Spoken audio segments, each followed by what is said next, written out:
দর্শক স্বাগত খবর সংযোগের বিশেষ বুলেটিনে সঙ্গে আছি আমি হাবিবুর রহমান নিশান।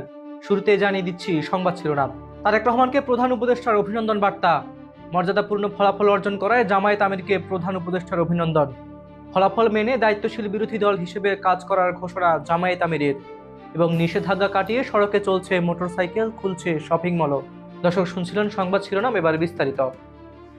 ত্রয়োদশ জাতীয় সংসদ নির্বাচন শেষে বাংলাদেশের রাজনৈতিক অঙ্গনে শুরু হয়েছে নতুন অধ্যায়ের যাত্রা।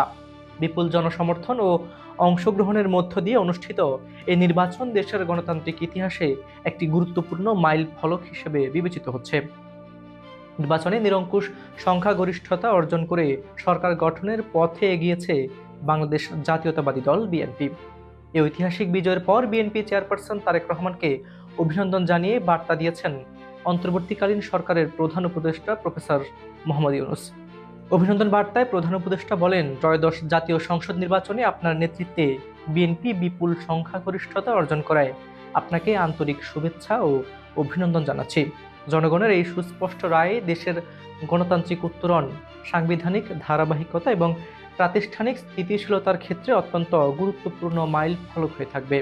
তিনি বলেন, রাষ্ট্র পরিচালনার গুরুদায়িত্ব পালনে আপনার প্রজ্ঞা, গণতান্ত্রিক মূল্যবোধ ও জনকল্যাণমুখী চেতনার আলোকে আপনি দেশকে একটি স্থিতিশীল, অন্তর্ভুক্তিমূলক ও উন্নয়নমুখী পথে এগিয়ে নিয়ে যাবেন। প্রফেসর ইউনূস আরও বলেন, আমি স্মরণ করছি আপনার বাবা রাষ্ট্রপতি জিয়াউর রহমানের আদর্শ ও রাষ্ট্র দর্শন এবং আপনার মা সাবেক প্রধানমন্ত্রী বেগম খালেদা জিয়ার আপসহীন নেতৃত্ব ও গণতন্ত্রের প্রতি অঙ্গীকারের কথা। তাদের আদর্শ আপনার আগামী দিনের চলার পথকে আলোকিত করবে বলে আশা করি। তিনি বলেন, বাংলাদেশ আজ বৈশ্বিক পরিমণ্ডলে এক নতুন সম্ভাবনার দ্বারপ্রান্তে দাঁড়িয়ে আছে। অর্থনৈতিক রূপান্তর, প্রযুক্তিগত অগ্রগতি, জলবায়ু সহনশীলতা, মানব সম্পদ উন্নয়ন এবং আন্তর্জাতিক কূটনীতিতে সক্রিয় ভূমিকার জন্য সমন্বিত প্রজ্ঞা ও নেতৃত্ব অপরিহার্য।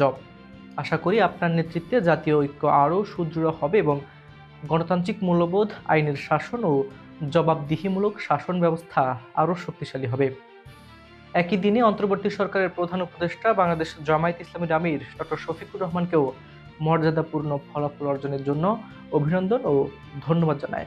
তিনি বলেন, নির্বাচনী প্রচার থেকে শুরু করে ফলাফল গ্রহণ পর্যন্ত আপনার রাজনৈতিক শিষ্টাচার, সংযম ও দায়িত্বশীল ভূমিকা দেশের সার্বিক পরিস্থিতিকে স্থিতিশীল রাখতে গুরুত্বপূর্ণ ভূমিকা রেখেছে। তিনি আশা প্রকাশ করেন, জামায়াত ইসলামী একটি গঠনমূলক ও দায়িত্বশীল বিরোধী শক্তি হিসেবে সংসদে কার্যকর ভূমিকা পালন করবে এবং জাতীয় ঐক্য সুসংহত করতে ভবিষ্যতেও ইতিবাচক অবদান রাখবে। এর মধ্যে নির্বাচন ফলাফল মেনে নিয়ে দায়িত্বশীল বিরোধী দল হিসেবে কাজ করার ঘোষণা দিয়েছেন জামায়াত আমির ডক্টর শফিকুর রহমান। তিনি এক ফেসবুক পোস্টে বলেন, গণতান্ত্রিক রাজনীতি একটি দীর্ঘ পথ। আমাদের পথ এখন পরিষ্কার। মানুষের আস্থা অর্জন করা, ক্ষমতাকে জবাবদিহির আওতায় আনা এবং ভবিষ্যতের জন্য প্রস্তুতি নেওয়া। তিনি বলেন, সামগ্রিক ফলাফলকে স্বীকৃতি দিচ্ছি এবং আইনের শাসনের প্রতি শ্রদ্ধাশীল থাকব। জামায়াত আমির বলেন, বিগত মাসগুলোতে যারা অক্লান্ত পরিশ্রম করেছেন সেসব স্বেচ্ছাসেবক ও সমর্থকের প্রতি গভীর কৃতজ্ঞতা জানাচ্ছি। অনেকে ভয়ভীতি ও হয়রানির শিকার হলেও সাহসিকতার সঙ্গে গণতান্ত্রিক অধিকার প্রয়োগ করেছেন, যা আমাদের গণতন্ত্রকে শক্তিশালী করেছে। তিনি উল্লেখ করেন, ৭৭টি আসন নিয়ে সংসদে জামায়াতের উপস্থিতি প্রায় ৪ গুণ বেড়েছে, যা আধুনিক বাংলাদেশের রাজনীতিতে একটি শক্তিশালী বিরোধী ব্লক গঠনের ভিত্তি তৈরি করেছে। তিনি আরো বলেন, আমাদের আন্দোলন কখনোই কেবল একটি নির্বাচনের জন্য ছিল না, এটি ছিল গণতান্ত্রিক সংস্কৃতি, নাগরিক অধিকার এবং ন্যায় বিচার প্রতিষ্ঠার সংগ্রাম। আমরা শান্তিপূর্ণ ও দায়িত্বশীল রাজনীতিতে অঙ্গীকারবদ্ধ থাকব এবং সরকারের জবাবদিহি নিশ্চিত করতে গঠনমূলক ভূমিকা পালন করব। একই সঙ্গে তিনি আইনশৃঙ্খলা বাহিনীকে নির্বাচন পরবর্তী সহিংস ঘটনার নিরপেক্ষ তদন্ত করে দায়ীদের আইনের আওতায় আনার আহ্বান জানান। নির্বাচনের পর যানবাহন চলাচলের উপর আরোপিত নিষেধাজ্ঞা তুলে নেওয়ার পর রাজধানী সহ সারা দেশে স্বাভাবিক হতে শুরু করেছে জনজীবন। শনিবার মধ্যরাত থেকে মোটরসাইকেল সহ সব ধরনের যানবাহন চলাচল শুরু হয়েছে। রাজধানীর বিভিন্ন এলাকায় সকাল থেকেই বাস, প্রাইভেট কার, সিএনজি ও মোটরসাইকেল চলাচল করতে দেখা গেছে। তবে লম্বা ছুটির কারণে এখনো পুরোপুরি ঢাকায় ফেরেনি মানুষ, ফলে যানবাহনের সংখ্যা তুলনামূলক কম। চালকরা জানান, দীর্ঘদিন পর একটি অবাধ ও সুষ্ঠু নির্বাচন হওয়ায় সাধারণ মানুষের মধ্যে স্বস্তি ও আনন্দ রয়েছে। একই সঙ্গে শপিং মল ও বিপণী বিতানগুলো খুলছে। বসুন্ধরা সিটি শপিং মলে সকাল থেকেই ক্রেতাদের ভিড় লক্ষ্য করা গেছে। অনেকেই পরিবার নিয়ে কেনাকাটা করতে এসেছেন। এদিকে ইউরোপীয় ইউনিয়নের নির্বাচন পর্যবেক্ষণ মিশনের প্রধান ইভার্স ইজাবস বলেছেন, 2008 সালের পর এই নির্বাচন সবচেয়ে বিশ্বাসযোগ্য ও প্রতিদ্বন্দ্বিপূর্ণ মনে হয়েছে। তিনি বলেছেন, নির্বাচন কমিশন স্বচ্ছতা ও নিরপেক্ষতার সঙ্গে নির্বাচন পরিচালনা করেছে, তবে অপতথ্য ও গুজব কিছু ক্ষেত্রে নেতিবাচক প্রভাব ফেলেছে। তিনি আরও বলেন, এবারের নির্বাচনে নারীদের অংশগ্রহণ তুলনামূলকভাবে কম ছিল, যা ভবিষ্যতে গুরুত্ব দিয়ে বিবেচনা করা প্রয়োজন। এদিকে গণভোট ও নির্বাচন নিয়ে জাতীয় নাগরিক পার্টির আহ্বায়ক নাহিদ ইসলাম অভিযোগ করেন, শেষ মুহূর্তে ফলাফলে কারচুপি করা হয়েছে।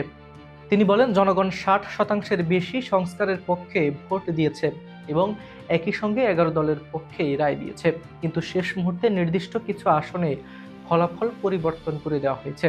তিনি আন্দোলনের হুঁশিয়ারি দিয়ে বলেন, জনগণের ভোটের মর্যাদা রক্ষায় প্রয়োজনে রাজপথে নামা হবে।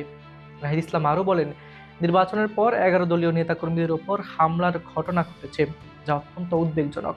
তিনি আইন শৃঙ্খলা বাহিনীকে দ্রুত তদন্ত করে দায়ীদের বিচারের আওতায় আনার দাবি জানায়।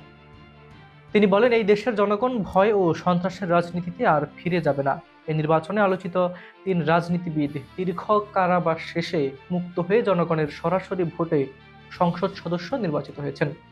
বিএনপি নেতা লুৎফুজ্জামান বাবর, আব্দুস সালাম পিন্টু এবং জামায়াত নেতা এটিএম আজহারুল ইসলাম বিপুল ভোটে জয়ী হয়েছেন। দীর্ঘ 17 থেকে 18 বছর কারাবাসের পর মুক্ত হয়ে জনগণের রায়ে সংসদে প্রত্যাবর্তনকে রাজনৈতিক অঙ্গনে এক অনন্য ঘটনা হিসেবে দেখা হচ্ছে। এদিকে কুষ্টিয়া 3 আসনে জামায়াতের নবনির্বাচিত সংসদ সদস্য মুফতি আমির হামজা বিএনপির প্রার্থী ইঞ্জিনিয়ার জাকির হোসেন সরকারের সঙ্গে সৌজন্য সাক্ষাৎ করেন। তারা পরস্পরকে মিষ্টি মুখ করান এবং জেলার উন্নয়নে একসঙ্গে কাজ করার অঙ্গীকার করেন। রাজনৈতিক প্রতিযোগিতার পর এমন সৌহার্দ্যপূর্ণ আচরণ স্থানীয় জনগণের মধ্যে ইতিবাচক সাড়া ফেলেছে। এদিকে নোয়াখালীর 6 আসনে বিরল রাজনৈতিক ঘটনা ঘটেছে, যেখানে ছেলে আব্দুল হান্নান মাসুদ বিপুল ভোটে জয়ী হলেও তার বাবা মাত্র 505 ভোট পেয়ে জামানত হারিয়েছেন। এই ঘটনা সামাজিক যোগাযোগ মাধ্যমে ব্যাপক আলোচনার জন্ম দিয়েছে।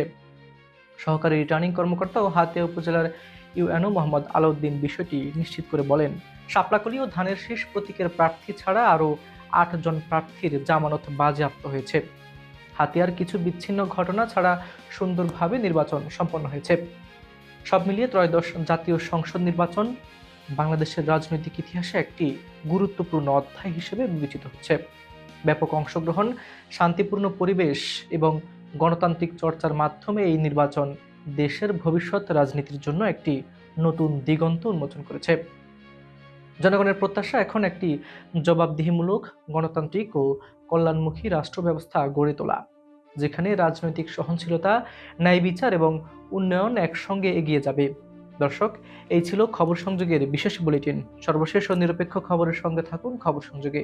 ভিডিওটি ভালো লাগলে লাইক দিন, শেয়ার করুন এবং আমাদের চ্যানেলটি সাবস্ক্রাইব করতে ভুলবেন না।